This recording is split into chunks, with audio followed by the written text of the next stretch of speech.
하나님의 말씀은 호세아서 7장 1절에서 16절까지의 말씀입니다. 구약성경 1261쪽에 있는 호세아 7장 1절에서 16절까지의 말씀입니다. 1절부터 우리 한 절 한 절씩 교독하시고 마지막 16절은 함께 읽겠습니다. 내가 이스라엘을 치료하려 할 때에 에브라임의 죄와 사마리아의 악이 드러나도다. 그들은 거짓을 행하며 안으로 들어가 도둑질하고 밖으로 떼지어 노략질하며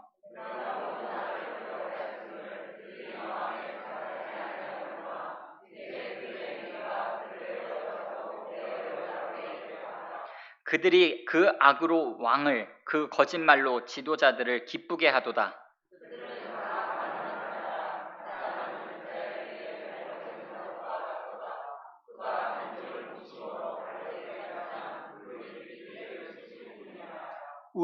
우리 왕의 날에 지도자들은 술의 뜨거움으로 병이 나며 왕은 오만한 자들과 더불어 악수하는도다.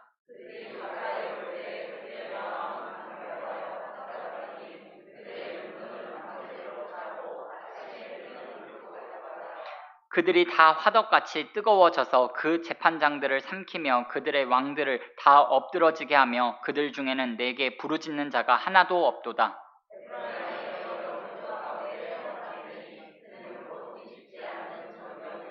이방인들이 그의 힘을 삼켰으나 알지 못하고 백발이 무성할지라도 알지 못하는도다.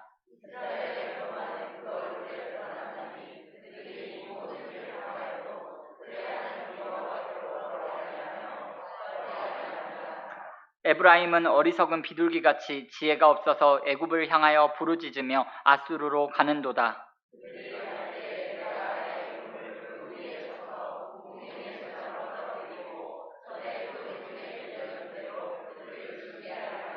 화 있을진저 그들이 나를 떠나 그릇 같음이니라. 패망할진저 그들이 내게 범죄하였음이니라. 내가 그들을 건져주려 하나 그들이 나를 거슬러 거짓을 말하고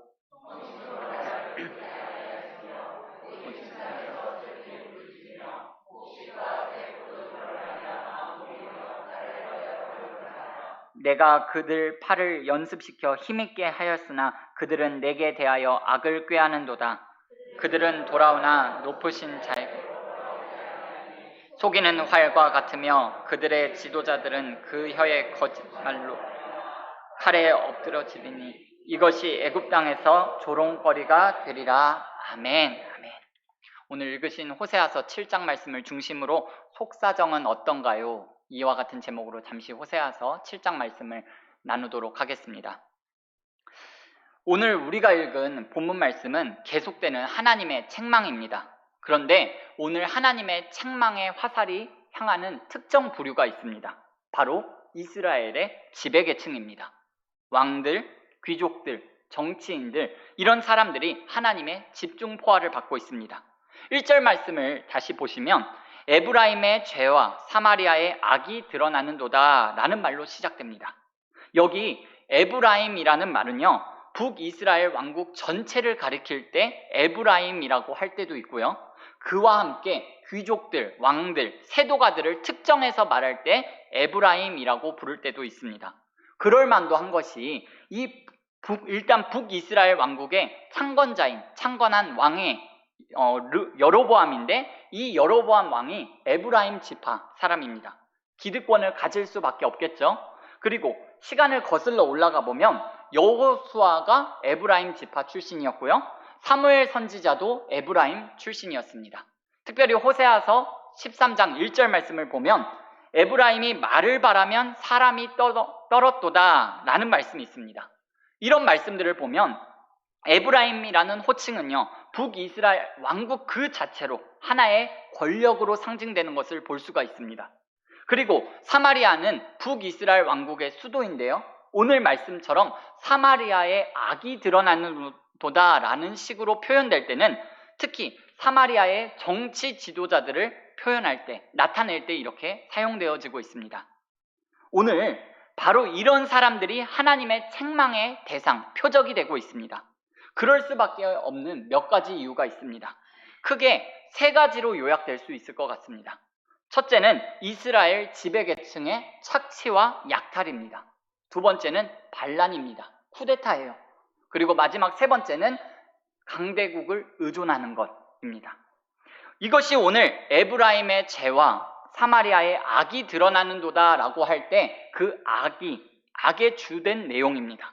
오늘 이 세 가지를 살펴보면서 저와 여러분들의 신앙과 삶을 말씀 앞에 비추어 살펴보는 시간을 갖고자 합니다. 첫 번째로 이스라엘 지배계층이 행한 착취와 약탈입니다. 1절 말씀을 다시 한번 보면 이 사람들이 안으로 들어가 도둑질하고 밖으로 떼를 지어 노략질을 한다라고 그랬습니다. 왕족, 귀족, 정치인들이 도둑질하고 밖으로 나가서 노략질을 한다는 거예요.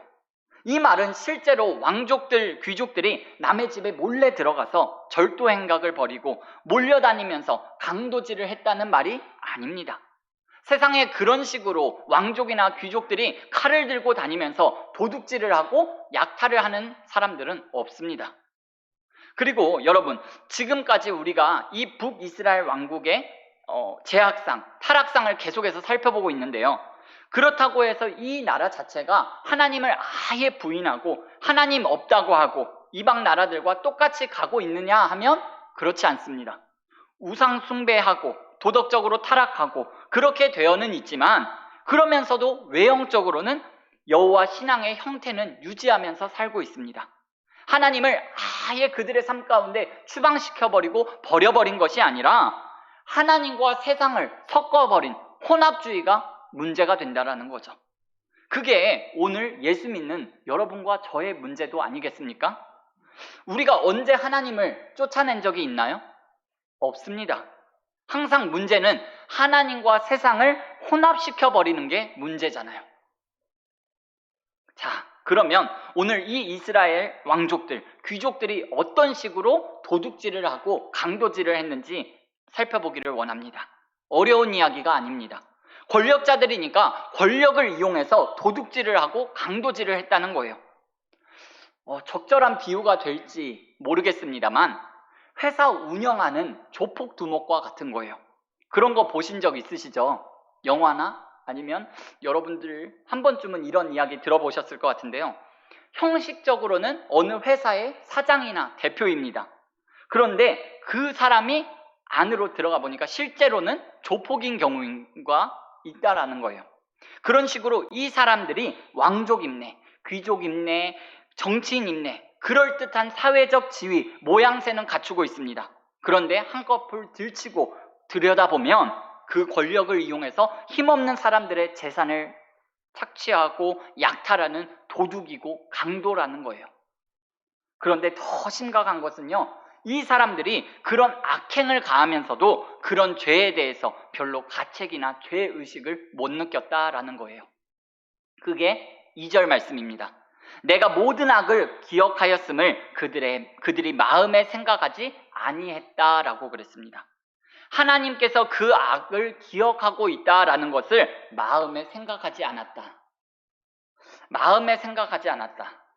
여기 이 마음에 생각하지 않았다라는 말에는요, 두 가지 의미가 있습니다. 하나는 하나님이 자기들이 하는 짓을 죄로 보신다는 생각을 하지 않았다라는 거예요. 죄라는 인식 자체가 없다라는 거예요. 이런 것을 두고 양심에 화인 맞았다라고 그럽니다. 또 하나는 이건 죄다, 나쁜 짓이다 라는 것을 알기는 알아요. 그런데 그러면서 외면을 하는 거예요. 다 해먹는데 나 하나 해먹는다고 뭐가 달라지느냐? 안 해먹는 나만 나쁜 놈 아니냐? 라고 그렇게 말하는 거예요. 여러분, 전자가 나쁜 걸까요? 후자가 나쁜 걸까요? 둘 다 나쁜 거예요. 오늘 하나님께서 이스라엘 지배계층 그런 죄에 대해서 직격탄을 날리십니다. 뭐라고 하시나요?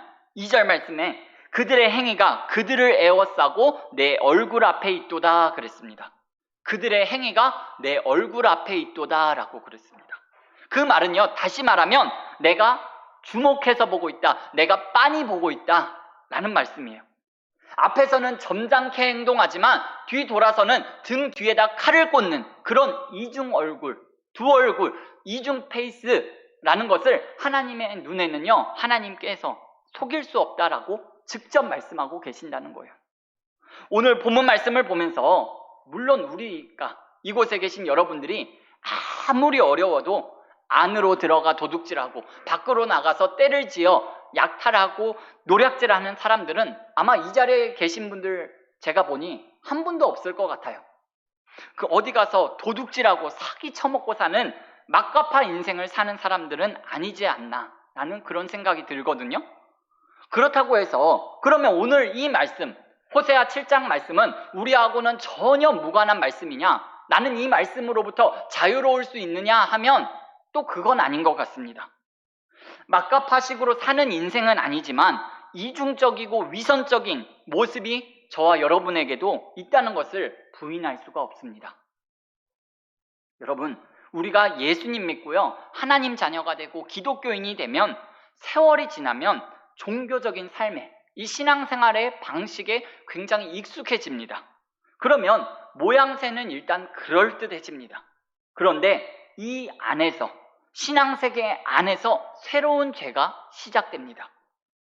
종교적이고 신앙적인 것으로 포장을 해서 개인의 욕망을 이루는 이중적인 위선적인 죄를 지을 수도 있습니다.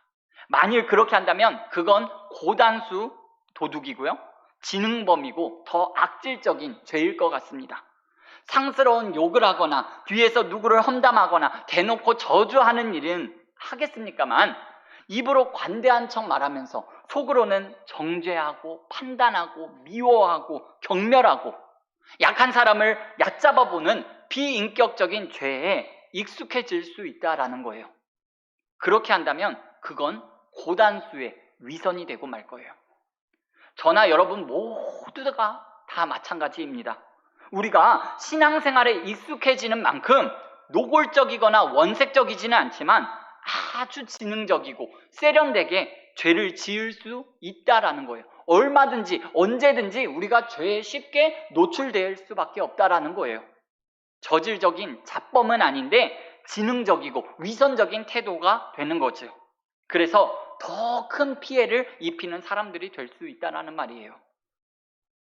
예수님도 이런 사람들에 대해서 이렇게 말씀하셨습니다. 마태복음 7장 16절 말씀에 보니까 거짓 선지자들을 삼가라. 양의 옷을 입고 너희에게 나아오나 속에는 노략질하는 일이라. 마태복음 23장 27절 말씀에 보면 회칠한 무덤 같으니 겉으로는 아름답게 보이나 그 안에는 죽은 사람의 뼈와 모든 더러운 것이 가득하도다 하시면서 당시 이스라엘의 지도층 인사들의 위선적인 행위를 아주 강력하게 질책하시고 책망하셨습니다. 그래서 저와 여러분들이 언제나 잊지 말아야 할 것이 바로 사무엘상 16장 7절 말씀입니다. 우리가 너무나도 잘 아는 말씀인데요. 내가 보는 것은 사람과 같지 아니하니 사람은 외모를 보거니와 나 여호와는 중심을 보느니라 라는 말씀을 늘 되새기면서 살아야 합니다. 사람이 만든 엑스레이 광선, 여러분 초음파만 통과시켜도요 사람의 속이 훤히 들여다 보입니다. 하물며 불꽃과 같은 눈동자로 중심을 관통해서 보시는 하나님의 눈을 어떻게 피할 수 있을까요? 사실 성경은 우리에게 그리스도 예수의 장성한 분량까지 자라라 라고 말합니다. 무슨 말이냐 하면 예수님 수준까지 와라 라는 말이에요. 그런데 우리가 잎새에 이는 바람은 고사하고 태풍이 불어서 나무가 쓰러질 정도가 되었는데도 불구하고 양심이 활이 맞아서 양심의 감각이 둔해져서 세상 사람들과 똑같이 세상 풍파에 휩쓸면서 살면 될까요? 안 될까요? 안 되겠지요. 여러분, 우리가 죄에 대해서, 특히 내 속에 있는 죄에 대해서, 그리고 정의로움에 대해서, 우리 양심에 대해서 조금 더 1cm라도 조금 더 민감해지셨으면 좋겠습니다. 점잖은 모양새, 교양 있는 모양새를 하고 있지만 그 속에는 안으로 들어가 도둑질하고 밖으로 다니면서 때를 지어 노략질하는 위선자들이 되지 않도록 늘 하나님 말씀 앞에 나 자신과 마음의 삶을 비추어 보고 하나님의 말씀이 무엇을 요구하는지 하나님의 말씀의 요구에 귀를 기울이시고 말씀의 빗자루로 쓸고 닦고 청결하게 하는 삶을 사시는 저와 여러분들이 다 될 수 있었으면 좋겠습니다. 하나님의 눈앞에서 하나님이 빤히 보고 계시다. 코람데오의 신앙으로 생각하면서 살아가시는 저와 여러분들이 다 되시기를 예수님의 이름으로 축복합니다. 그 다음에 이스라엘 왕족들, 귀족들, 정치 지도자들이 행한 또 하나의 죄가 뭐라고 했죠? 두 번째 죄, 쿠데타를 일으키는 거예요. 7절 말씀을 보시면 그들이 다 화덕같이 뜨거워져서 그 재판장들을 삼키며 그들의 왕들을 다 엎어지게 한다 그랬습니다. 무슨 말인가요? 반란을 일으킨다는 말이에요. 이 모반을 꿈꾸는 사람들의 마음을 오늘 말씀에서는 달구어진 화덕이라고 말했습니다. 그런데 이 사람들이 결국 왕들을 엎어지게 할 거면서도 때에 따라 어떤 모습을 보이는가 하면 3절 말씀을 보시면 그들이 그 악으로 왕을, 그 거짓말로 지도자들을 기쁘게 하도다 그랬습니다. 마음속에는 화덕처럼 뜨거워져서 불이 붙어서 뒤집어 엎을 기회를 엿보면서도 겉으로는 거짓말로 왕들을 기쁘게 한다라는 거예요. 그리고 이 왕들도 그 교원 형색하고 가머니서라는 거짓말과 아첨을 좋아하고 그들이 따라주는 술을 병이 날 정도로 마셔서 그 오만한 자들과 악수를 한다라고 그랬습니다. 분별을 하지 못하는 거죠. 그런데 반란자들이 거짓말로 왕들을 기쁘게 하는 그 기간은요, 아주 잠깐입니다. 과자를 만드는 사람이요, 밀가루를 반죽을 해놓고 발효될 때까지 하룻밤 정도밖에 걸리지 않는데 마치 이와 같이 짧다라는 말씀이에요.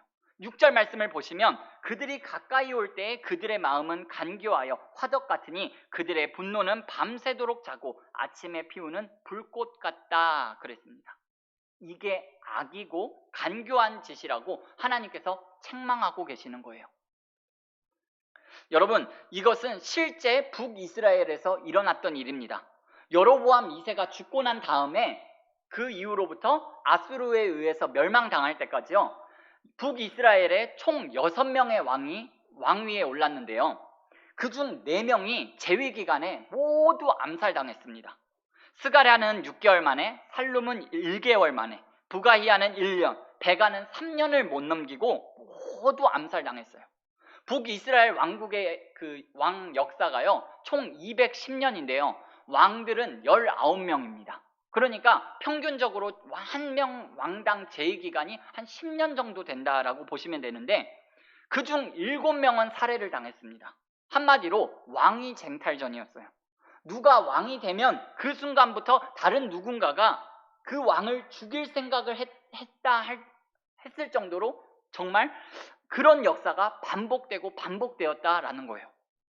특히 지금 호세아 시대와 같은 말년에 와서는요, 계속해서 반란을 통해서 정권이 바뀌는데 6개월, 1년 만에 왕이 바뀌는 것이, 물론 그렇게 해서 왕위를 오른 왕들부터가 좋은 사람들은 아니지만 왕들이 그렇게 죽어나가는 것이 정치를 잘못해서 민심을 잃을 만한 행동을 해서 그렇게 되는 것이 아니라 정말 이것이 정의에 의해서 그들이 쫓겨난 일이라면 하나님께서 그들을 향하여서 이건 악이다, 간교하다 이렇게 말씀하실 일이 없다는 거죠. 이것은 그냥 인간의 권력욕이고 인간이 만들어낸 어떤 정권 찬탈이라고 볼 수밖에 없는 거죠. 그런데 이 사람들이 이렇게 왕위를 찬탈하면서 내가 왕이 되고 싶어서 그랬다, 어쩔래, 그런 식으로 자기의 욕망을 노골적으로 드러냈을까요? 세상에 여러분, 그런 쿠데타는 없습니다. 반란을 일으키는 사람들이요, 마치 공식처럼 하는 말이 있다고 합니다. 뭐라고 할까요? 바로 이렇게 말한다고 합니다. 국가와 민족을 위한 일이고 시대적 소명이다 라고 그렇게 말한다는 거예요. 여러분, 이 말씀 앞에서 우리가 다시 한번 우리 자신을 돌아봐야 합니다. 물론 우리가 이 사람들처럼 정말 국권을 찬탈하는 반란에 가담할 확률은 거의 없습니다. 그러나 여기에서 중요한 것은 욕망입니다. 욕망.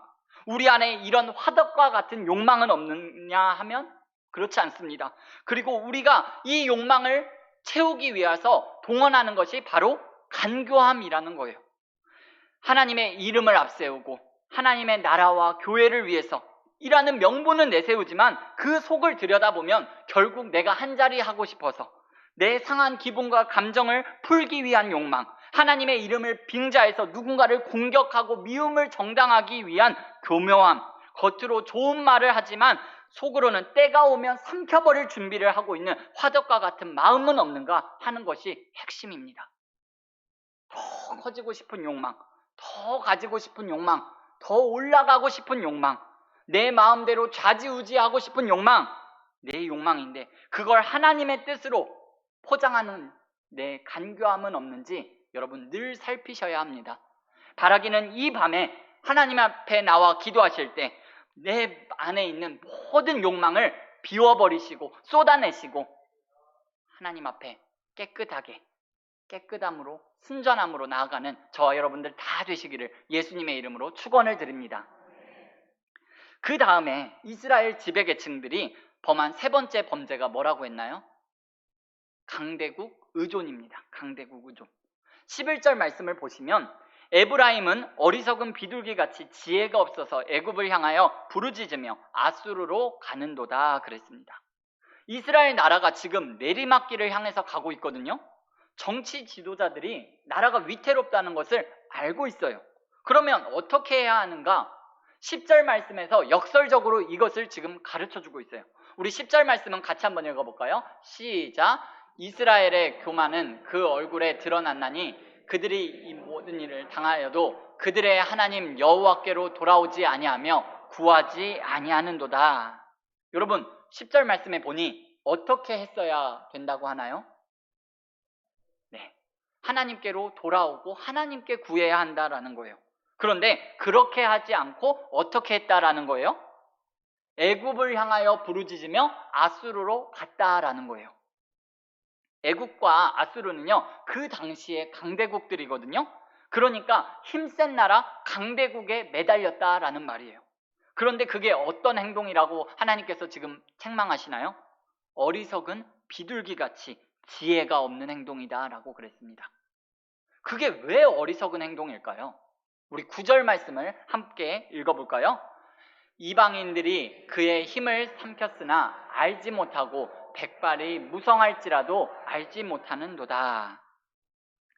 이스라엘이 기대고 의존하는 그 이방인들이 이스라엘을 도와주고 살리려고 그러는 것이 아니라 결국 이 나라를 삼킨다라는 거예요. 도움이 안 된다는 거예요. 오히려 해가 된다라는 거예요. 그런데 이 사람들이 나라가 삼켜지는 것을 모른다라는 거예요. 백발이 무성할지라도 알지 못한다라는 말이 무슨 말일까요? 여기서 백발이라는 말은요, 지혜 있는 사람들을 가리키는 말입니다. 나름 지혜가 있고 경험이 있고 통찰이 있다는 사람들도요, 하나님께 돌아오고 하나님을 의존하려는 것이 아니라 강대국을 의존하고 있고요, 그것이 결국 나라가 망하는 길이고 망하는 길로 가고 있다라는 거예요. 여러분, 여기 이 애굽으로 달려가고 아수르로 가는 사람들이 무식한 사람들이 아닙니다. 머리 안 돌아가는 사람들이 아니에요. 한 나라의 지도층 인사들이고요. 이 사람들은요, 머리를 쓰지 않는 것도 아니고 애를 쓰지 않는 것도 아니에요. 백발들이 모였어요. IQ 좋은 사람, 똑똑한 사람, 경험 많은 사람들. 그 사람들이 모여서 머리 쓰고 아이디어를 내고 정책을 만드는데 그 결론이 뭐라는 거예요? 나라가 망하는 결론, 나라가 결국 먹히는 결론으로 가고 있다라는 거예요. 이스라엘 지도자들의 이런 모습을 보면서 성경에서 하나님께서 뭐라고 말씀하시느냐 하면 에브라임이 여러 민족 가운데 혼합되니 뒤집지 않은 전병이라고 했습니다. 여러 민족 가운데 혼합된다는 말은 이 사람들이 전혀 하나님의 백성답지 않다라는 말이에요. 하나님 없는 이방 나라나 하는 짓이 똑같다라는 거예요. 권력 이용해서 백성들의 삶을 약탈하고 착취하고 권력 이용해가지고 죽이고 죽고 권모 술수 부리고 세상이나 똑같다라는 거예요. 그런데 그렇게 하는 것이 스스로 어떻게 하는 짓이냐 하면 뒤집지 않은 전병처럼 되는 것이다 라고 말씀하세요. 여러분, 뒤집지 않은 전병이라는 말을 말씀드리니까 여러분 쉽게 연상되시는 분들은 많으실 텐데요. 불판 위에다가 밀가루 한 국자를 반죽을 올려놓고 파전을 만든다라고 한번 상상해 보세요. 이걸 적당히 뒤집어줘야 속 안에까지 잘 익어서 먹을 수가 있습니다. 그런데 이 밀가루 반죽을 뒤집지 않고 그대로 두면 어떤 사태가 벌어지나요? 네. 뒤집지 않은 쪽은 타버립니다. 그리고 뒤집지 않은 쪽은 타버리겠죠. 불판에 있는 쪽은 타버리고 그 위에 쪽에 있는 쪽은 밀가루가 익지 않아서 아예 먹을 수도 없어서 아예 이도저도 못하고 그냥 그 밀가루 반죽은 버려버려야 합니다. 아무짝에도 못 쓰게 된다라는 거예요. 하나님의 백성이 하나님의 백성답게 살지 못하고 세상과 혼합되면 그거 아무짝에도 못 쓰는 사람이 되고 만다라는 거예요. 빛이 되고 소금이 되지 못하면 밖에 버려져 사람들에게 밟히울 뿐이다 라고 예수님께서도 이렇게 말씀하셨습니다. 여러분, 이런 얘기를 들으시면서 이스라엘에만 해당되는 이야기야 라고 생각하는 분은 없으시겠지요. 우리도 때로는 이런 어리석은 비둘기와 같은 일을 합니다. 우리가요, 열심히 해요. 열심히 무언가를 합니다. 그런데 문제는 뭔지 아세요? 문제는 방향입니다. 예수 믿는 사람들의 큰 문제가 뭐냐 하면 원론적으로는, 총론적으로는 유신론자예요. 그런데 강론으로 들어가고 방법론에 들어가면 다 무신론자가 되어버려요.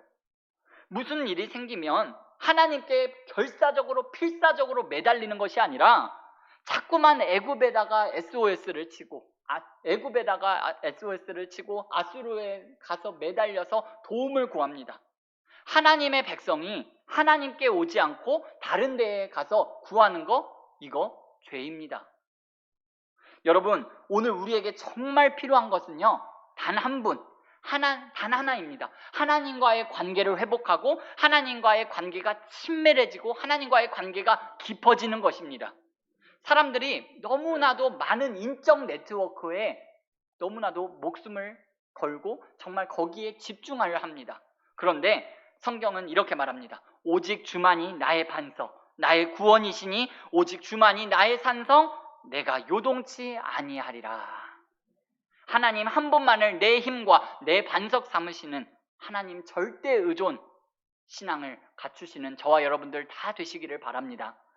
하나님 의존하고 살자니까 사람의 자주성, 주체성 하나 없이 그냥 하나님이 시키는 대로 하고 하나님의 로봇처럼 살자는 말이 아닙니다. 내가 산을 향하여 눈을 들리라. 나의 도움이 어디서 올까? 나의 도움이 천지를 지으신 여호와에게서로다 라고 고백한 사람은요, 생각이 없는 사람이 아닙니다. 왕이에요. 세상 돌아가는 것을 누군보다 더 잘 알고 민감하고 정확한 정무 능력도 있고 정치 능력도 있는 사람이에요. 그러나 그런 정치적 감각, 판단력 그런 거 가지고 인생을 성공적으로 살 수 있는 것이 아니라 천지를 지으신 하나님께서 도와주셔야지만이 인생 제대로 살 수 있다는 것을 이 사람은 알았던 거예요. 이 고백이 바라기는 저와 여러분들의 고백이 다 되시기를 예수님의 이름으로 축원을 드립니다. 여러분, 말씀을 맺겠습니다. 세상을 뒤집는 것보다 내 마음 하나 뒤집기가 어렵습니다. 세상 나라 왕자에 있는 왕은요 5번이고 6번이고 바뀝니다. 내 마음의 왕은요 단 한 번도 바뀌기가 어렵습니다. 지금 우리가 해야 할 일은 세상 나라의 왕을 뒤집는 것이 아니라 내 마음을 향한 영모입니다. 내 속에 감추어진 죄, 음흉한 마음들, 화덕과 같은 욕망들, 미움들, 완고한 자아들, 내 마음에 못된 왕을 뒤집어 엎는 영모를 이 밤에 시작하시기를 바랍니다. 그리고 정말 우리에게 필요한 일은요, 애굽 찾아가고 아수르를 의지하는 것이 아니라 그런 인적 네트워크를 만드는 것이 아니라 하나님과 나와의 네트워크, 하나님과의 나와의 외교 관계 회복이라는 것을 꼭 잊지 마시고 하나님께로 더 가까이 나아가는 하나님의 백성들이 다 되시기를 예수님의 이름으로 축원을 드립니다. 아멘. 기도하시겠습니다. 하나님 우리 아버지 감사